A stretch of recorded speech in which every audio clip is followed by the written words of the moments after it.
स्वागत है आप सभी का। ये है हमारा क्लास 2 हमारी बग बाउंटी सीरीज़ का।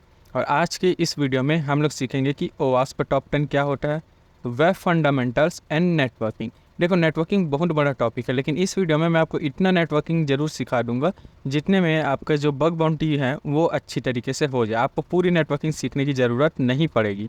वो जब एडवांस लेवल पे जाओगे तब ज़रूरत पड़ेगी, उसका भी सॉल्यूशन मैं बताऊंगा। लेकिन अभी इंटरमीडिएट लेवल तक हमें इतनी नेटवर्किंग तो आनी ही चाहिए। उसके बाद HTTPS और ये देख लीजिए, सारा का सारा हम लोग आज के डेट में पढ़ेंगे। तो देखो, मैं हमेशा बोलता हूँ कि ChatGPT आप लोग ज़रूर खोल के रखना, क्योंकि ज़्यादातर पढ़ाई ना हम इसी से ही कर सकते हैं। तो हमारा पहला क्वेश्चन क्या था, ओवास्प टॉप 10 क्या है। ठीक है, ओवास्प टॉप 10 हम इसे कॉपी करेंगे और ये पेस्ट कर देंगे यहाँ पे, पेस्ट। ये ऐसे। और देखो, मैं इसे बोलूँगा कि भाई इसे हमारी भाषा में समझाना, बिकॉज देखो वो पूरा इंग्लिश भाषा कई लोगों को समझ आती नहीं है समझाना। और जो चीज़ अगर समझ में ही ना आए तो उसे आप लोग आगे कैसे प्रैक्टिकल कैसे कर पाओगे यार। ठीक है, तो ये देखो, ये हमें बताएगा ओवास्प टॉप 10 क्या है। ओवास्प टॉप 10 का फुल फॉर्म क्या है, open web application security project. ठीक है, ये एक नॉन प्रॉफिट कम्युनिटी है जो एप्लीकेशन सिक्योरिटी के इशू पर काम करती है। और इसकी एक वेबसाइट भी है, जैसे कि ये एक पूरा का पूरा अथॉरिटी है। ओ सॉरी, ओवास्प टॉप 10। जैसे ही अपन यहाँ पे ओवास्प टॉप 10 लिखते हैं ये आ जाता है। तो देखो क्या होता है, वर्नेबिलिटीज़ बहुत सारे प्रकार की रहती है। ठीक है, यहाँ पे ये देखो इन्होंने क्या बोला, we are planning to release ओवास्प टॉप 10 2025। ये 5 साल में एक बार ओवास्प टॉप 10 वर्नेबिलिटीज़, मतलब जो पिछले 5 सालों में जो सबसे ज़्यादा बार वर्नेबिलिटी खोजी गई होगी ना, उस चीज़ को ये लोग डिस्क्लोज करते हैं और हमें उन्हीं चीज़ों को पढ़ना है। देखो 2017 में क्या था, इंजेक्शन सबसे ऊपर था, फिर ब्रोकन ऑथेंटिकेशन था। 2021 हमें सबसे लेटेस्ट वाला देखना है, क्या है, ब्रोकन एक्सेस कंट्रोल, उसके बाद क्रिप्टोग्राफी फेलियर और इंजेक्शन। ये सभी वर्नेबिलिटीज़ के नाम है। ठीक है, आपको हो सकता है अभी ये सब बोरिंग लग सकता है, लेकिन आगे चल के ना आपको इन्हीं सबको बेसिक के पढ़ना होगा। और बेस को छोड़ोगे तो आगे ऊपर घर नहीं बन पाएगा। ठीक है, इसलिए आपको बेस कंप्लीट करना होगा। तो ये हमारा ओवास्प टॉप 10 होता है। आपको इसमें एकक के अंदर में जाके ये सब होता क्या है, इन सभी चीज़ों को पढ़ सकते हो और आपको पढ़ना भी चाहिए। इन सबको अगर बोर समझ के छोड़ दोगे ना तो बग बाउंटी में बीच में फंसे रह जाओगे। तो ये ओवास्प टॉप 10 बस इतना ही है। ये एक तरीके का PDF है समझ लो, जो कि ये कम्युनिटी ओवास्प टॉप 10 की जो कम्युनिटी है ये नॉन प्रॉफिट है, जो कि बिना पैसे लिए, किसी से ये पैसे नहीं लेती और सिक्योरिटी वर्नेबिलिटीज़ पर काम करती है। और उसी के हिसाब से ये लोग अपना ये चार्ट रिलीज़ करते हैं हर 5 साल में। अभी जैसे कि जून चल रहा है आज, तो इसी महीने 2025 का भी नया वाला आ जाएगा, फिर उसके हिसाब से भी मैं आप लोगों को बता दूंगा। तो ये हो गया ओवास्प टॉप 10। और हाँ, ये जो नोटपैड की फ़ाइल है ये आपको हर वीडियो के डिस्क्रिप्शन बॉक्स में मिल जाएगी, वो भी पूरी की पूरी जानकारी के साथ में। मैं ये जो कॉपी पेस्ट का काम है ये वीडियो के आखिरी में करता हूँ और उसे रिकॉर्ड नहीं करता हूँ ताकि वीडियो ज़्यादा लंबी ना बने। तो अब हम आगे चलते हैं, वेब फंडामेंटल्स एंड नेटवर्किंग, ये दोनों एक दूसरे से जुड़े हुए। ठीक है, अब सबसे पहले समझना आप लोग HTTP और HTTPS में अंतर क्या है। ये चीज़ भी मैं आपको इसी से समझाता हूँ, मैं अंतर क्या है।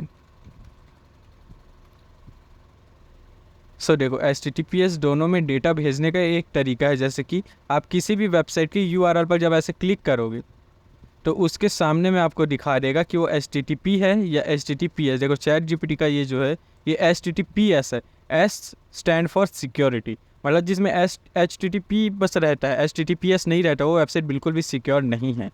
तो HTTP क्या होता है, हाइपर टेक्स्ट ट्रांसफ़र प्रोटोकॉल। ये एक प्रोटोकॉल है जो ब्राउज़र और वेबसाइट के सर्वर के बीच डाटा को भेजता है। ठीक है, अब इस चीज़ को समझना, ब्राउज़र है, ये हमारा ब्राउज़र है गूगल क्रोम, और वेबसाइट का डेटा, वेबसाइट क्या होगी, अभी ये ChatGPT एक वेबसाइट है और ब्राउज़र है गूगल क्रोम। तो इन दोनों के बीच में वो डेटा को भेजता है। मतलब ब्राउज़र और ChatGPT के बीच में जो रिस्पॉन्स और रिक्वेस्ट हो रहा है, जो कि हम अभी आगे पढ़ेंगे, वो भेजता है ट्रांसफ़र प्रोटोकॉल। ठीक है, और उसी के साथ में ये HTTPS, ये क्या, देखो S स्टैंड फॉर सिक्योर, ये इसका सिक्योर वर्जन है जिसके अंदर क्या होता है, SSL और TLS इंक्रिप्शन होता है। ये सर्टिफिकेट्स होती है जो कि वेबसाइट में लगानी पड़ती है, जिसकी भी वेबसाइट है उस एडमिन को। ये सब मैं आपको आगे बताऊंगा। अभी के लिए बस इतना समझो कि ये जो प्रोटोकॉल्स होते हैं ये 2 प्रकार के हमारे मेन प्रोटोकॉल है, एक HTTP और एक HTTPS। ये दोनों, एक चीज़ क्लियर हो गया। नेक्स्ट का अपना क्या है, DNS। सो डीएनएस क्या होता है, ये भी हम लोग इसी से पूछ लेते हैं। डीएनएस क्या है? तो ये क्या होता है, डोमेन नेम सर्वर। ठीक है, तो जैसे मान लो एक गूगल है, google.com है, बट क्या इंटरनेट को पता है उस चीज़ को? डोमेन नेम सर्वर ये होता है कि ये जो नाम है ना, इसको ये आईपी में कन्वर्ट कर देता है। ठीक है, आईपी में कन्वर्ट कर देता है ये पूरा नाम। इसमें क्या है, हम लोग नाम याद रख सकते हैं, लेकिन जो गूगल है, जो सर्वर है, जैसे कि मैं यहाँ पे फोटोस लिखता हूँ सर्वर, ठीक है, सर्वर है, ओ सॉरी, सर्वर, एंटर मैंने दबाया, तो देखो यहाँ पे फोटोस इमेजेस आएगी। तो देखो इस तरीके से जो काम करे, जैसे सर्वर है, ये हम लोग इसको रिक्वेस्ट भेज रहे हैं, तो इसको नाम नहीं पता, इसको पता होता है आईपी एड्रेस। और आईपी एड्रेस में हम जो भी नाम लिखते हैं, जैसे मैंने यहाँ पे लिख दिया ऐसे google.com, तो इसको आईपी में बदलने का काम कौन करता है? डोमेन नेम सर्वर करता है, डीएनएस करता है। ठीक है, जब हम लोग इसकी आईपी, किसी भी वेबसाइट की आईपी खोजेंगे ना, तो उसमें डीएनएस भी हमें खोजना पड़ता है। सो डीएनएस क्लियर हो गया। नेक्स्ट क्या होती है? IP address. अभी अभी हम लोग पढ़ रहे थे आईपी एड्रेस। सो आईपी एड्रेस क्या होता है? इसको एक सिंपल सी भाषा में एक यूनिक नंबर होता है जो किसी डिवाइस को इंटरनेट या नेटवर्क में आइडेंटिफाई करता है। इंटरनेट में कई सारी डिवाइसेस हैं, कई सारे वेबसाइट है, तो उन्हें आइडेंटिफाई किससे किया जाता है? आईपी एड्रेस से। आईपी एड्रेस कितनी प्रकार की होती है? दो प्रकार की, IPv4, IPv6 की नहीं है, अपने उतने काम की नहीं, अपने को आईपी से मतलब। ठीक, किसी भी वेबसाइट को इंटरनेट में खोजना है तो हम उसका नाम लिखते हैं, फिर ये जो डोमेन नेम सर्वर है उसे आईपी में कन्वर्ट कर देता है। और आईपी क्या होती है? उसकी एक यूनिक एड्रेस हो जाती है, एक यूनिक पहचान हो जाती है। आईपी समझ गए? देखो ये सब छोटी छोटी चीज़ें, लेकिन ये सब नहीं समझोगे ना तो बाद में जाके आपको बड़ा बहुत ज़्यादा दिक्कत होगी। अब ये जो रिक्वेस्ट और रिस्पॉन्स है, ये दोनों का दोनों एक ही है। मैं इन दोनों को लिख देता हूँ। सो देखो, रिक्वेस्ट यानी कि सिंपल सी बात है कि रिक्वेस्ट है, यूज़र जैसे हम या ब्राउज़र सर्वर से कुछ मांग रही है, जैसे हमने यहाँ पे लिखा रिक्वेस्ट क्या है, तो ये क्या करेगा? पहले सर्वर में भेजेगा। जैसे यहाँ पे देखो, ये समझो, मान लो ये हमारा मोबाइल है, हमने भेजा कि भाई रिक्वेस्ट क्या होता है करके इंटरनेट को भेजा, इंटरनेट इसे सर्वर में भेजेगा, ये क्या हो गया? रिक्वेस्ट। वैसे यहाँ पे हमें और भी फ़ोटो मिल जाएगी, जैसे रिक्वेस्ट एंड रिस्पॉन्स, तो आप लोगों को क्या है ज़्यादा अच्छी तरह समझ आएगा।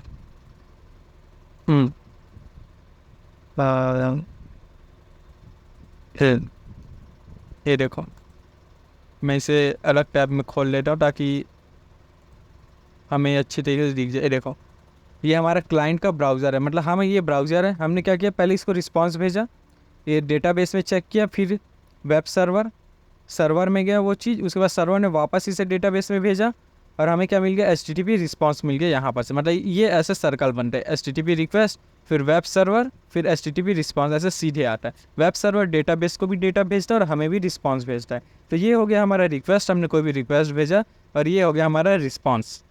यहाँ तक सबको समझ आ रहा है?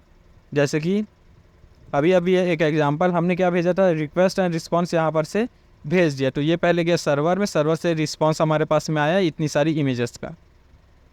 ये होता है हमारा रिक्वेस्ट एंड रिस्पॉन्स का। नेटवर्क, नेट, ये क्या होता है? I think I forgot it, but ChatGPT है ना हमारे पास। नेटवर्क एड्रेस ट्रांसलेशन, हाँ, ये एक टेक्निक होता है जो कि प्राइवेट आईपी एड्रेस को पब्लिक आईपी में कन्वर्ट करता है। देखो आईपी जैसे IPv4, IPv6 होता है, वैसे प्राइवेट और पब्लिक आईपी भी होती। तो कई सारी आईपीज़ क्या होती? प्राइवेट होती है, जिनमें इंक्रिप्शन लगा रहता है, तो उन्हें ये क्या करता है? पब्लिक आईपी में कन्वर्ट करता है, ताकि घर के सारे डिवाइसेस एक ही इंटरनेट से दुनिया से बात कर सकें। ये थोड़ा सा एडवांस टॉपिक है, ये आप लोग आगे समझोगे, लेकिन ये समझना कि जो राउटर होता है ना, राउटर, इन सब में प्राइवेट आईपी ही होती है।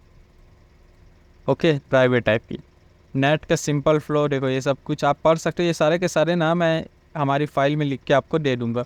अब कुकीज़ क्या होती है? ये वो खाने वाली कुकीज़ नहीं है, ओके, खाने वाली कुकीज़ नहीं है भाई, कुकीज़। सो देखो, कुकीज़ एक छोटी सी फाइल होती है जो वेबसाइट तुम्हारे ब्राउज़र में स्टोर करती है। कुकीज़ का मैं एक सिंपल सा एग्जांपल तुम लोग को बता रहा हूँ। कभी भी अपने ब्राउज़र के 3 डॉट पे क्लिक करना और हिस्ट्री पे जाना। जैसे ही तुम हिस्ट्री पे जाओगे ना, यहाँ पे दिखेगा, यही इसी चीज़ों को बोलते हैं हमारा कुकीज़। जैसे मान लो यहाँ पर क्या ये तो खैर उतना, जैसे गूगल डॉक्स, ठीक है। देखो आप सभी को पता हुआ, हाँ ये इसमें अच्छा समझ आ गया, हैकर वन, ये हैकर वन है।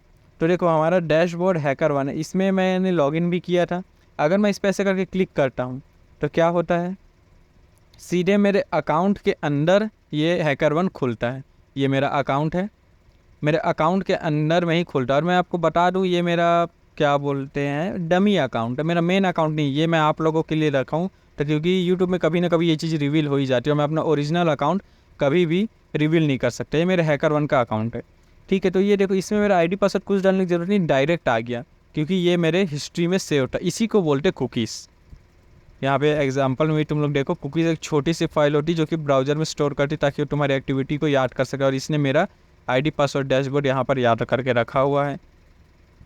सिंपल सी बात है, ठीक है। ये होती है कुकीज़। अगर किसी का कुकीज़ मिल जाए तो हम उसके अकाउंट को आसानी से टेक ओवर कर सकते हैं।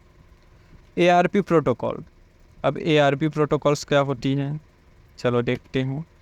एड्रेस रिजोल्यूशन प्रोटोकॉल, ये नेटवर्किंग का एक ऐसा कॉन्सेप्ट है जो मोस्टली बैकग्राउंड में साइलेंटली काम करता है। इसके बिना इंटरनेट कम्युनिकेट पॉसिबल नहीं है।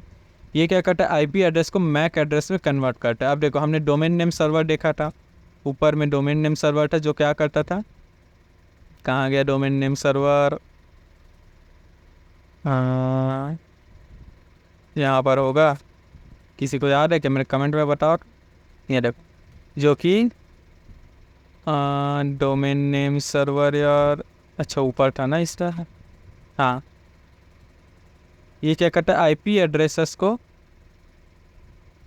नहीं हाँ, नाम को आईपी एड्रेस पे कन्वर्ट करता था डोमेन नेम सर्वर। और अब हमारे पास क्या है, आईपी एड्रेसेस को मैक एड्रेस में कन्वर्ट करता है।